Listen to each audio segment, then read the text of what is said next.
Welcome. My name is Cheryl Tolentino, and I am the Supervising Prevention Consultant for NJ4S Union Hub. Thank you for coming to our last webinar for our Freedom to Thrive, Strength, Visibility, and Voice of the Disabled Community.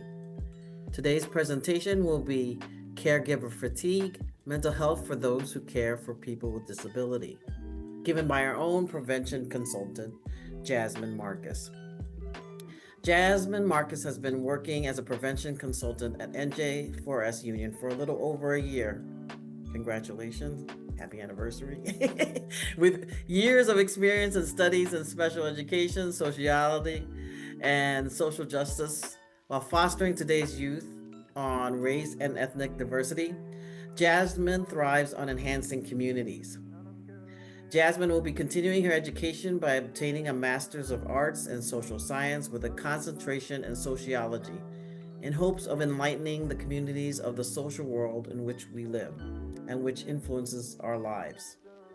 When Jasmine is not acquiring new educational endeavors, she enjoys creating lasting memories with her husband and children.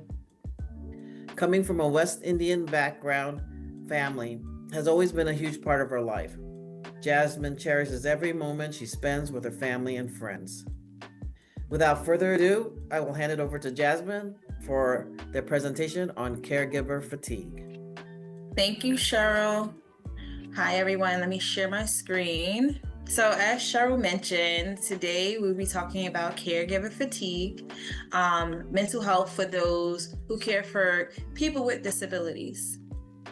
All right, so our objective for today, we're going to be going over, what burnout looks like, as well as compassion fatigue, practical self-care and stress relief tools, and also some resources for resilience, connection, and support.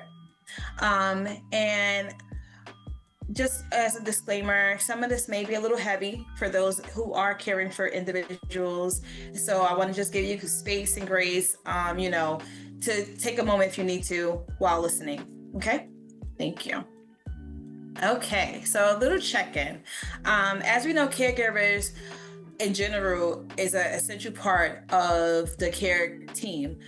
So when you think about people with disabilities, it's even heightened, right? So just thinking about managing your day-to-day tasks and, coordinating services, where do you land on the scale currently?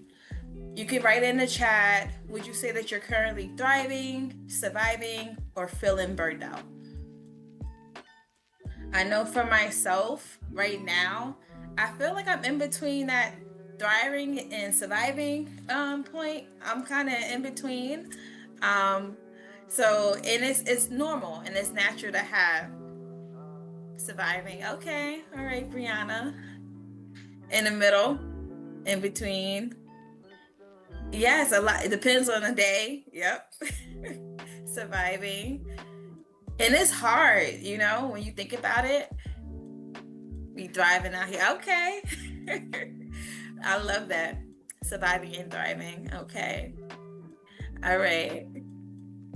And it depends, right? Some days you do have those days where you're burnt out, and we're going to tie into that and recognizing the early stages of that as well. Thank you all for sharing. All right, so what is caregiver fatigue? So caregiver burnout is a state of physical, emotional, and mental draining that happens while you are taking care of someone else. All right. So that can be, a parent, a sibling, either maybe it might be a distant relative, maybe it might not even be your relative, right? So someone that you're caring for and it's just draining you all throughout your body and mentally and physically. We tend to put ourselves on the back burner and you're like, okay, well, they need this, they need that, they need me to show up this way.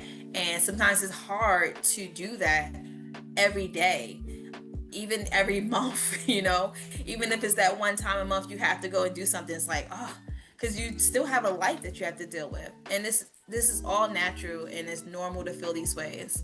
Thank you guys for sharing. So when we're thinking about the stress and the emotional toll of this, you have to understand that unmanaged caregiver stress can turn into burnout, and it affects yourself and the person that you're caring for as well. And it's really good to recognize the early stages and seek help. So as you can see, unmanaged caregiver stress can slowly lead to burnout, right? So it doesn't always happen right away. So you may have little, ounces of, I feel tired, I don't feel like getting up today, or, maybe in the evening you don't feel like getting, the store run for a prescription or something of that nature.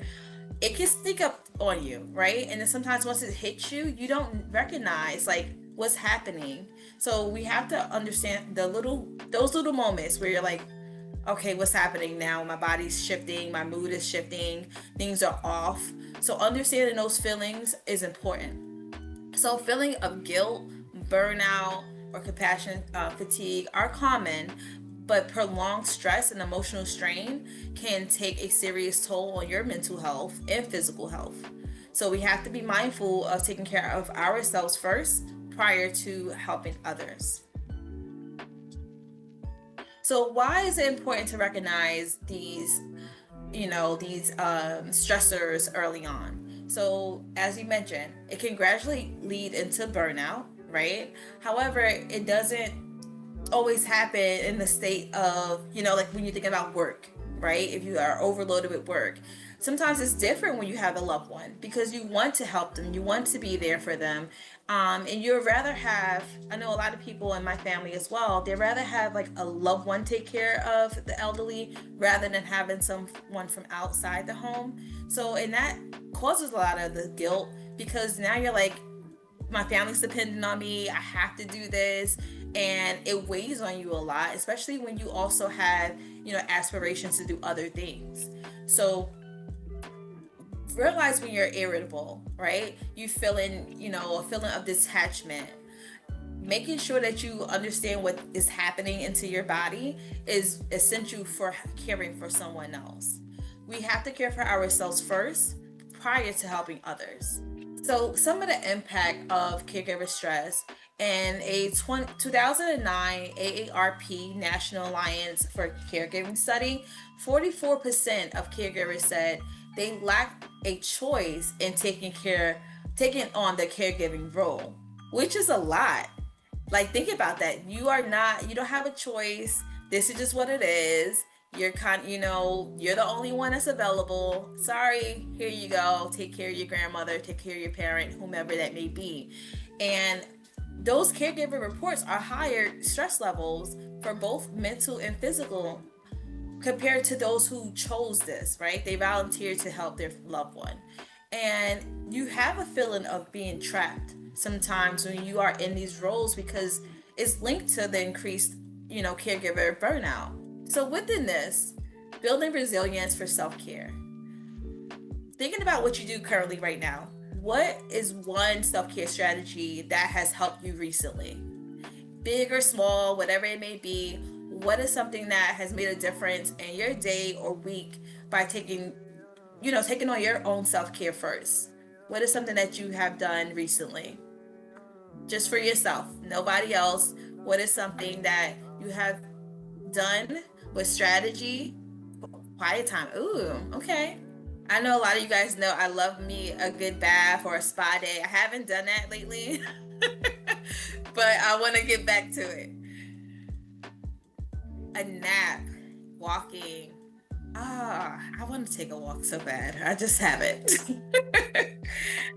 Going to sleep. And with me, with the going to sleep, it's very hard. Try to stick to a schedule. However, it's really hard. I have kids in the house, pets, and it gets chaotic. Ooh, massage, yes. Okay. Oh, putting a spa day in. Yes, treating yourself to a good meal. Definitely treat myself to a good meal. I love to eat. Yes. Thank you for sharing. Thank you, guys. All right. So when you're thinking about building resilience for self-care, practice simple daily self-care habits to help you build resilience, right? So set boundaries. That's a huge one. And we talk about setting boundaries a lot, but it's really critical to your mental health, especially when you're caring for someone else, right? Put your health first as well. You can say, all right, I can care for this person maybe two times out the week. I can't do it five. Setting those boundaries where you feel that you're satisfied as well as you're, pitching in a sense, right?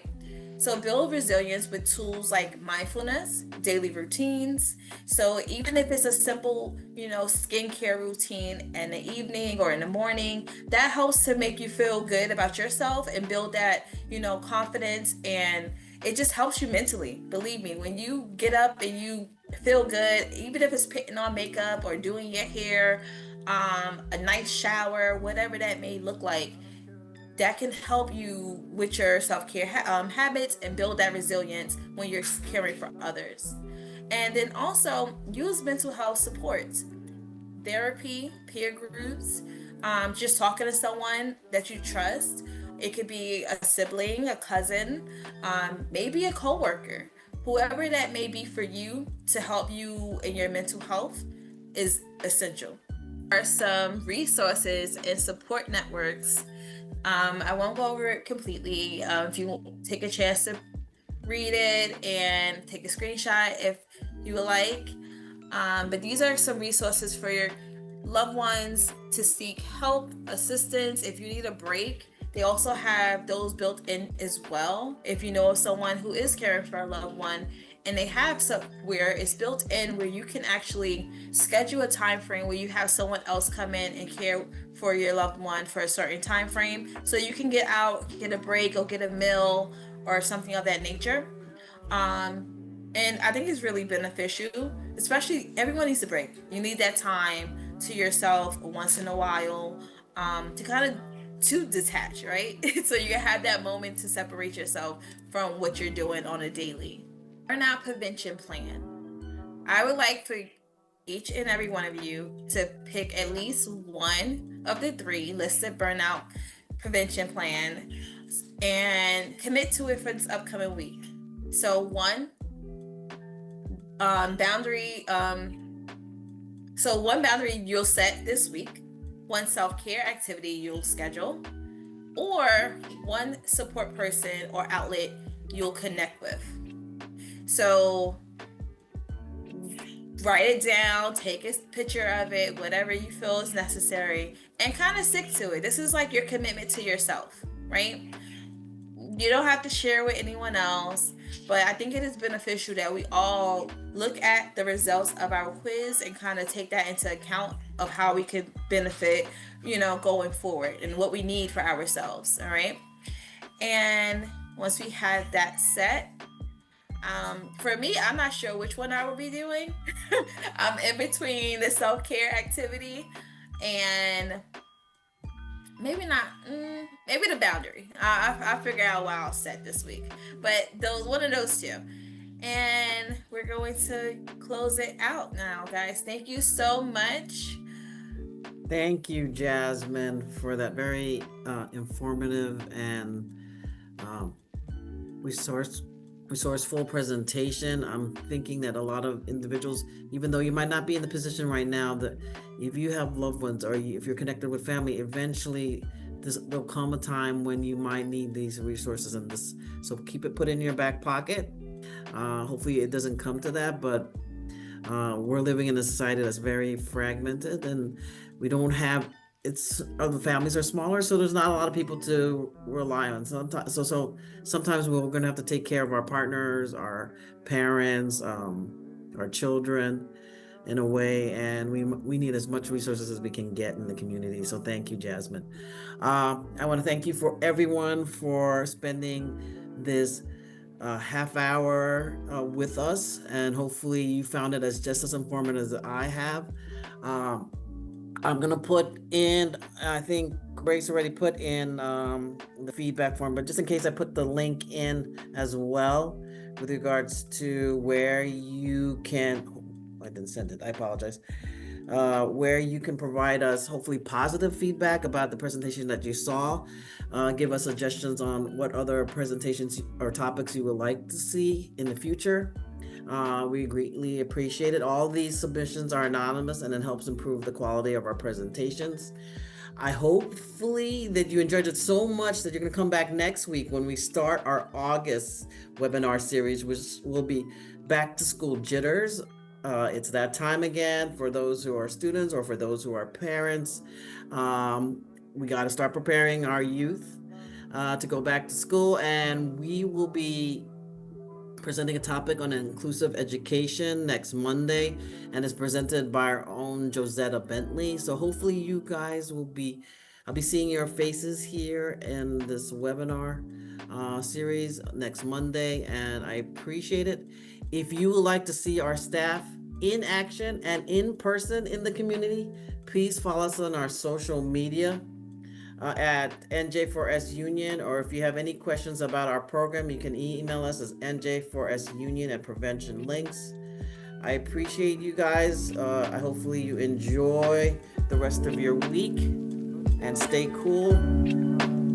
Take care.